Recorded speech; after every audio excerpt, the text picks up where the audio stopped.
For the majority of people talking about the Jesko Absolut's incredible new record times, which of course we'll get into here if you missed it, I of course saw this news on Monday incidentally while I was releasing my video on the Bugatti Tourbillon. Didn't want to clog up the feed too much, but I did want to talk about it today. This is incredible. They're beating their own achievements already in the Regera from 2023. Of course I would urge you to check out the video on Koenigsegg's channel as well, but the angle which I'm taking is a bit different to many people. A lot of people don't really care about this, but for me it's massively important. This is incredible not just because fast car go vroom vroom, but because this is literally a milestone. It's taken 24 years for this to happen. Finally, a production vehicle has been able to match my dream vehicle, my favourite vehicle of all time. Anyone who's played Project Gotham 4 will remember it.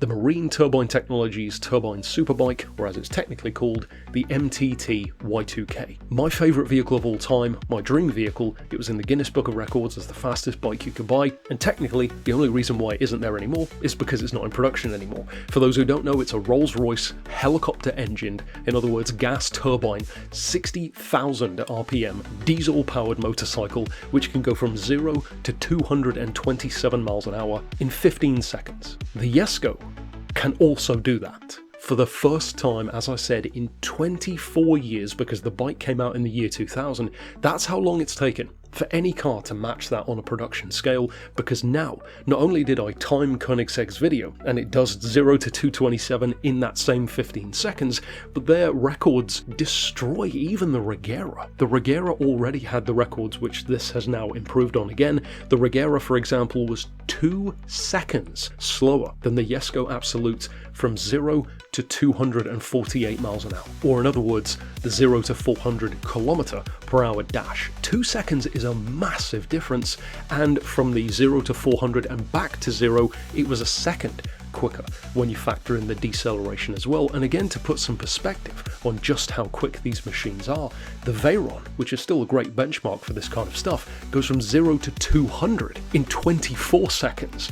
These are getting from 0 to 250, well, in the case of the Koenigsegg Jesko Absolut now, in 19.2 seconds. That's 50 miles an hour quicker than the Veyron 5 seconds earlier. That is insanity how much quicker that is. And for 0 to 250 miles an hour and back to 0, it only took 28.27 seconds, so basically 28.3. That is phenomenal. It was running on E85 fuel, Michelin Cup 2R tyres. The only difference is, compared to an actual version which you could buy, and take notes on this Bugatti because they fumbled the ball on that one before, is that this had a roll cage, of course for additional safety, and also it had a Koenigsegg 1-to-1 seat, because apparently that's the preference of their driver. Aside from that, it's the same as a Jesko you can actually buy, which doesn't surprise me at all coming from Koenigsegg. Of course you'd expect them to have that focus on getting it absolutely right. Well, appropriately for the car's name, I guess. Massive congratulations to them, not only from the perspective of, as I said, oh, it's a cool car that goes really quick, but because this is a massive time. This is a moment in history for my personal preference in vehicles, because to finally say that something can actually match the Y2K is a huge deal. Of course I'd still choose a Y2K over one, but it's pretty damn cool that you can have that conversation even, that a Koenigsegg is as quick as a turbine-engined, essentially jet bike.